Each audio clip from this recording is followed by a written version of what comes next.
Hey everybody, as I was editing my latest episode, I started wondering to myself if Cedar Audio's VoicEx is actually saving me time. I've noticed that the render times double when I use VoicEx, but how does that compare to the time I spend in RX cleaning up a file? And when I talk about RX right now, I'm talking about the standalone editor. What I'm testing is how long it takes me to clean up and process an audio file in RX, how long it takes to render the episode with VoicEx and voice denoise disabled, and how long it takes to render the episode with VoicEx and voice denoise enabled. All the other plugins remain the same. Sonable Smart Gate, Sonable Smart EQ3, Sonable Smart Comp 2, and Julian Loudness Meter. I know this sounds like a Sonable commercial, but they had nothing to do with this. I just use their plugins because they're efficient. So let's get started. Let me open up RX. Let's drag in the file. I can tell by looking at this there's a lot of noise in it, but it looks like it's pretty straightforward in terms of the noise profile. I don't see anything that really changes throughout. So let's start with spectral denoise. We'll train it. Go around 14 here. Actually, I'll probably raise up tonal because we have quite a bit down here. And actually, all of this seems to be pretty bad. Let's test it out.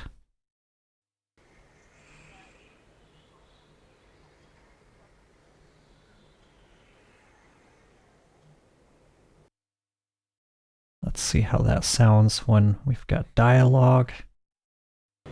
Okay, sounds like we've got an open window because I just heard a car honk. And so I'm so glad we're starting the conversation here because this feels so critical to try to correct because we are actually working with.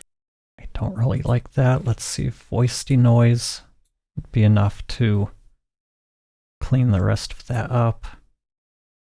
I'm so glad we're starting the conversation here because this feels so critical to try to correct because we are actually working with the opposite. And I'm not happy with that at all. I'm so glad we're starting the conversation here because this feels so critical to try to correct because we are actually working with the opposite. So glad we're starting the conversation here because this feels so critical to try to correct because we are actually working with the opposite. Let's try a different place. To question everything you say, right? There's just too much background noise. I'm going to have to move into dialogue. Yeah, dialogue isolate. Let's try moderate noise reduction. Put it on best. I'm going to start to question everything you say, right? Try heavy. To question everything you say, right? Is going to start to question everything you say, right? Even with this, I'm not too happy with it, but there's only so much we can do when the guest has an open window.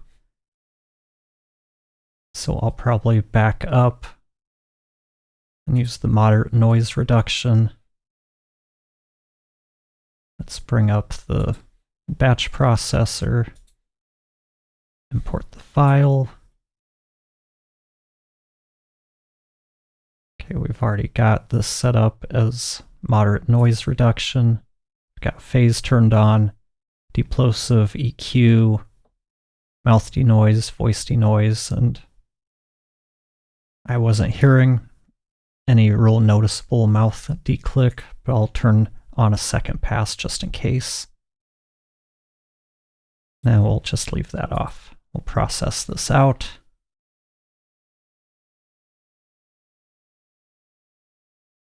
So we're done processing the audio. It took us 19 minutes, 6 seconds. Now, let's compare the times. We know it took 19 minutes, 7 seconds to process that track in RX. It took 17 minutes and 10 seconds to render that RX episode in Hindenburg. It took 29 minutes and 12 seconds to render with VoicEx in Hindenburg. So it took 12 minutes and 12 seconds longer to render with VoicEx. Doing the work in RX, though, it took me 7 minutes longer, and the results were comparable. One thing I realized I forgot to do is, since I'm doing the work in RX, I would also need to add in a reverb reduction plugin in Hindenburg. That would add another minute, maybe 2 minutes to the overall time between inserting the plugin, dialing it in, and any subtle increase in the render times. So let's call that 9 minutes. That may not seem like much, but it does add up over the course of a year. And also, keep in mind, this was a single track in RX. My time in RX would increase by probably 3 to 5 minutes per additional track, plus any small increases in the batch processing time. In my experience, the render time doesn't increase when I have multiple instances of VoicEx in an episode. It tends to come in at roughly 30 minutes for a 60-minute episode with 1, 2, or even 3 instances. And another thing to mention, there isn't much of a render time penalty when you use Supertone Clear, and that's why I tend to use it whenever I can.